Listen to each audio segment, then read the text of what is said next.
Justin Gaethje just went 5 rounds with Paddy Pimblett and won a unanimous decision to become the interim lightweight champion. And honestly, this was a masterclass. Everyone thought the UFC wanted Paddy to win for the Paramount Plus era, that this was Paddy's coronation. But Justin proved that levels absolutely matter. Let's break down this war. From the bell in round 1, both fighters were feeling each other out. Paddy threw some leg kicks to keep Justin at bay, but the defining moment was that uppercut. Justin landed a flush uppercut that sat Paddy down. The first knockdown. Paddy's chin was too high, and Justin capitalized perfectly. Paddy got up, but you could see this was going to be a long night. Justin was finding his timing, and Paddy was already in survival mode. Round 2 is where things got crazy. Justin dropped Paddy again with a devastating knee, then dove in with a huge right hand looking to finish. Justin was pouring it on, and Paddy was in serious trouble. But then the controversy. Replay showed Justin landed a thumb into Paddy's eye during the finishing sequence. Referee Mark Goddard didn't deduct a point. This is massive because if he takes that point, one of those 48-47 scorecards becomes a draw, but the ref let it go. And this is where Paddy showed insane durability. He ate bombs that would have stopped normal fighters. He was bloody and bruised. Rogan and DC said the fact he's still standing is crazy. Paddy kept walking forward with that Homer Simpson defense, absorbing everything. Justin expended tons of energy trying to finish, threw everything at him, and Paddy survived. That set up an interesting middle portion. Round 3 was Paddy's best round. Justin looked tired from round 2's finishing attempts. Paddy sensed this, increased his output, landed that stiff jab,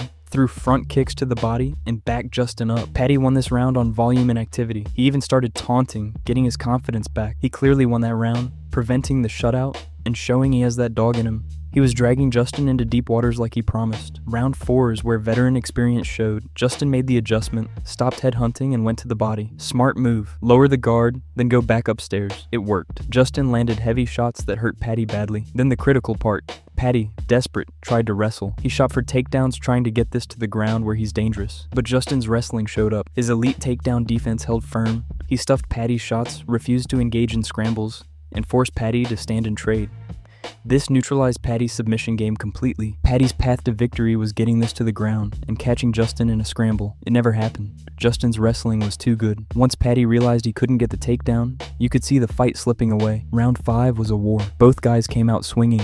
Justin landed big right hands in the middle of the round to bank points, but Paddy unloaded a huge flurry in the final minute, landing combinations and snapping Justin's head back. For a second, it looked like momentum was building, but it was too little too late. The damage was done. The knockdowns were the difference. When the final bell rang, there was no doubt. Justin Gaethje, unanimous decision, 49-46, 49-46, 48-47.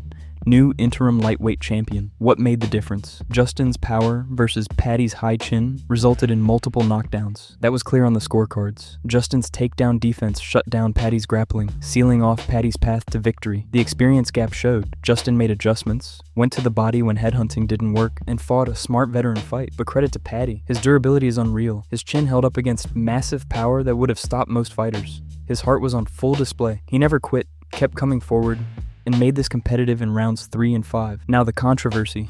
The eye poke in round 2. Justin's thumb went directly in Paddy's eye during a crucial sequence, and the ref didn't deduct a point. Paddy's fans say, if that point gets taken, it's a draw on one scorecard. They have a point, but here's the interesting part. Paddy previously criticized Tom Aspinall for being too nice about getting eye poked by Cyril Gane at UFC 321. Paddy said Aspinall should have been more upset. Then when Paddy gets poked, he doesn't get the disqualification or point deduction. He just fights through it. So Paddy lived up to his own words. He was tough. He showed grit, but the controversy lingers. There were fouls on both sides throughout this fight, and people online are debating if this was clean. I think Justin won clearly. The knockdowns were the difference. What's next? Justin faces Ilia Topuria for the undisputed lightweight championship. The odds aren't in Justin's favor. Topuria is expected to be a heavy favorite. Topuria is a sniper with precision striking. Justin absorbs damage and relies on durability. At 37 years old, can Justin's chin hold up against Topuria's precision? That's the question. This is probably Justin's last shot at undisputed gold. He said after the fight, I don't feel 37, but Father Time is undefeated. This is a massive challenge. For Paddy, his stock went up. Losing to the interim champ in a competitive war is better than beating declining veterans. Paddy proved he belongs in the top 10. He showed heart and durability. He's not just hype, he's a legitimate warrior. His next fight should be someone in the 6 to 10 range. Dan Hooker makes sense. Maybe a Bobby Green rematch. He needs a win to rebuild momentum. but he's proven he can hang with elite competition. The other fights on the card were solid too. Sean O'Malley saved his career with a unanimous decision over Song Yadong. Coming off back-to-back title losses, O'Malley needed this. He edged a close fight with all 3 judges, scoring it 29-28. He stays in the elite mix, probably one win from another title shot. Waldo Cortes Acosta knocked out Derek Lewis in round 2. That's the end of an era. Derek Lewis getting stopped signals a changing of the guard at heavyweight, the bigger picture. This fight was supposed to be Paddy's coronation. The UFC needed a star for the Paramount Plus era. Paddy was the favorite. Justin disrupted everything. He proved skills and experience beat hype and durability. But this wasn't a hype train derailment. This was validation. Paddy didn't lose stock. He gained respect. He went from prospect to proven contender. Justin proved levels matter. Justin's been in there with Khabib, Oliveira, Poirier twice, Holloway. That experience showed. When the fight got hard, Justin adjusted. When Paddy tried to wrestle, Justin shut it down. That's the difference between a seasoned contender and someone still learning at the elite level. This performance makes me think Justin still has something left. At 37 with all the damage, some thought he might be done, but he looked sharp, powerful. The takedown defense was elite. The adjustments were veteran savvy. If he carries this into the Topuria fight, maybe he has a chance. I'm not saying he's the favorite. Topuria is a bad matchup, but I respect Justin for proving doubters wrong. He's still here, still dangerous, and still one of the most violent fighters on the planet.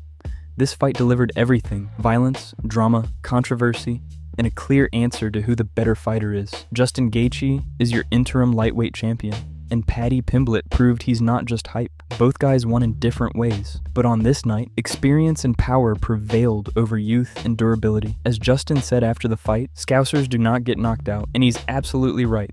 Paddy's toughness was on full display. Let me know what you think about this fight in the comments below. If you like this video, make sure to leave a like, comment, and subscribe.